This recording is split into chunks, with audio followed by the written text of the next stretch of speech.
tela f'dajsa, qasam il-baħar u baqa' sejjer fil-belt tiegħu. U ħadulu qudiemu wieħed mifluġ, mixħud fuq frix.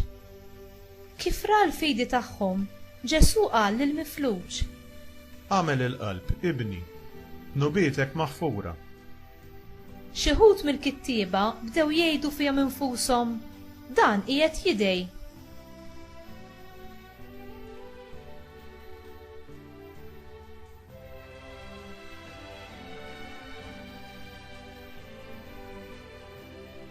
Ġesu għaraf x'kienu qegħdin jaħsbu u qalilhom: Imma għaliex qegħdin taħsbu ħażin f'qalbkom?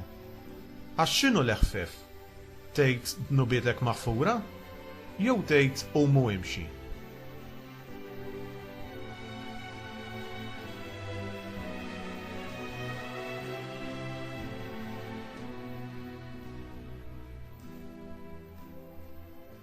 Mela biex tkunu tafu li bin il-bniedem għandu seta jaħfer id-nubit fuq l-art, qal lill-mifluġ: aqbad il-frix u mur lejn darek. Dak qam u telaq lejn daru. In-nies meta raw dan beżgħu u qabdu jfaħru lill-Alla li ta' seta bħal din il-bnedmin.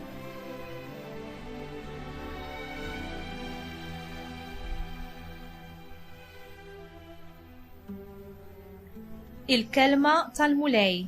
Tifħir lilek Kristu.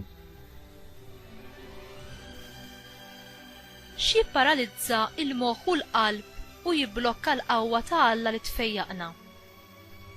Id-dnub u n-nuqqas ta' maħfra bla dubju.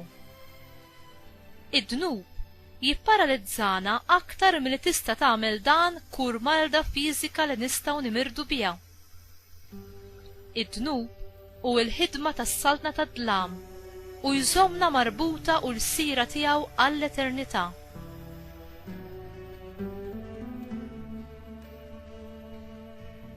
Hemm biss soluzzjoni waħda u din hi l-fejqan u l-qawwa ta' Ġesu li jnaddafna permezz tal-maħfra tiegħu. Il-mod kif Ġesu kien jitratta lil midinbin kien jiskomoda lill-għalliema reliġjużi ta' żmien Ġesu.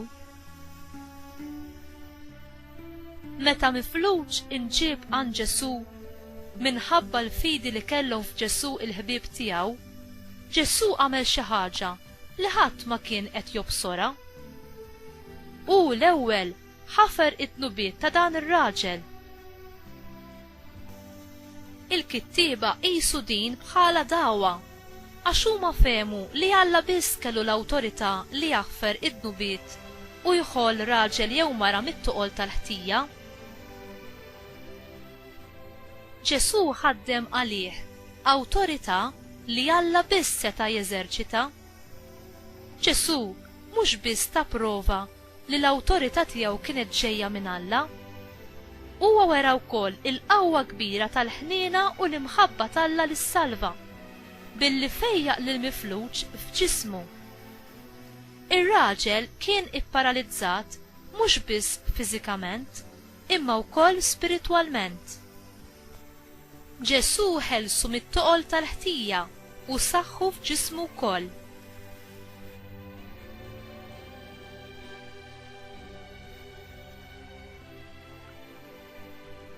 Il-mulej dejjem lest biex ifejjaqna f'moħħna, f'ġisimna u f'ruħna.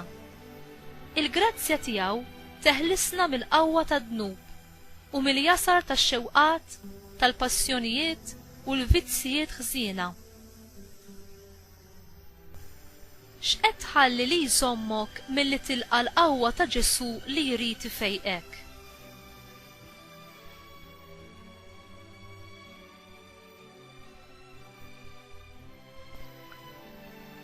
Għamel mulej li l-qawwa tal-fejqan tiegħek tmiss kull rokna fil-ħajja tiegħi.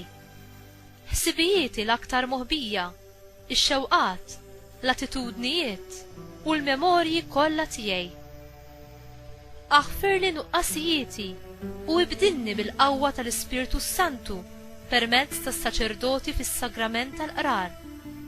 Ħalli nimxi b'kunfidenza fit-triq tal-verità u s-sewwa tiegħek. Amen.